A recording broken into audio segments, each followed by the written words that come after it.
Yolda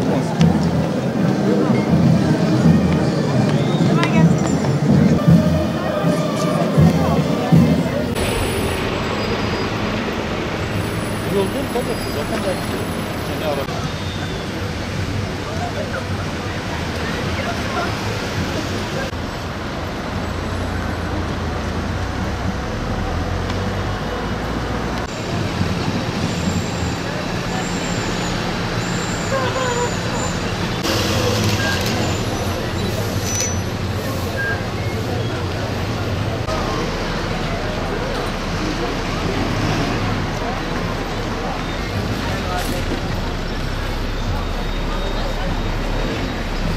Yoğun da oluyor.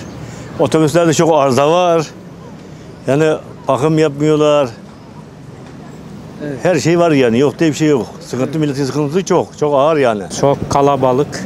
Onunla alakalı sorunumuz var, evet. Evet. Yani mesela sadece kalabalıktan mı sorun oluyor yoksa farklı bir problem var mı? Değişik problem biraz da pahalandı galiba. Onunla alakalı var. Pahalılık var. Kalabalık var çok. Şartlar artık eskisi kadar çok değil. Minibüsler, otobüsler. Biz varıyorduk merdivana, bir yürüyen merdivenlere biniyorduk, inip çıkıyorduk. Şimdi git bakayım merdivenlerde ne inebiliyorsun? Çalışmıyor ki, durmuş merdivenler. Şey koymuşlar o ne? Yasak. Bakım mı var diyor. He, bakıma çalışmıyor, binmeyin. Haberlerde de dinliyoruz işte otobüs şurada bozuldu, burada bozuldu, şurada kaldı, burada kaldı. Yollarda otobüsler de kalıyor. Haberlerde devamlı izliyoruz da. Evet. Otobüse binemiyoruz yani. Çok dolu geliyor yani çok.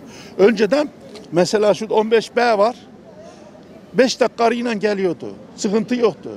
Şimdi bekliyorsun yarım saatte bir geliyor. Duraklar dolup kalıyor o gelene kadar. Herkes de evine gitmek zorunda. Hele de şurada metro durağı var. Metro durağından çıkan inen yani metrodan direkt otobüse binecek evine gitmek için. 2-3 otobüs dolusa insan yığılıyor ya. Yarım saate bir otobüs gelince ne oluyor? Sıkıntı oluyor. Kapıdan bilemiyorsun. Orta kapıları açıyorlar. Oradan şoför dolduruyor. Vallahi günlük karşılaştığımız sorunlar şöyle. Mesela saatinde bekliyorsun, araba gelmiyor. Orada yazıyor tabelada, araba gelmiyor. Eskiden daha fazla araba vardı, şimdi arabalar azaldı. Halk çoğalıyor, arabalar azalıyor. Nasıl oluyor bilmiyorum. Yani bir çözüm, yöneticilerin bir çözüm üretmesi lazım. Yani merdivenler çalışmıyor. Sonra aksamalar oluyor saatlerinde. Özellikle İETT'de, metroda kısmen aksama olan yerler var. Onun haricinde trafiğin güncel içerisinde herhangi bir sorun yok. Ama normal hizmet akışı olarak sektörden kaynaklanan bir arıza var illaki. Evet, sadece kalabalık. Bayağı sabahları çok fazla kalabalık oluyor. Yani çok tıkış ve hala binmeye çalışanlar var.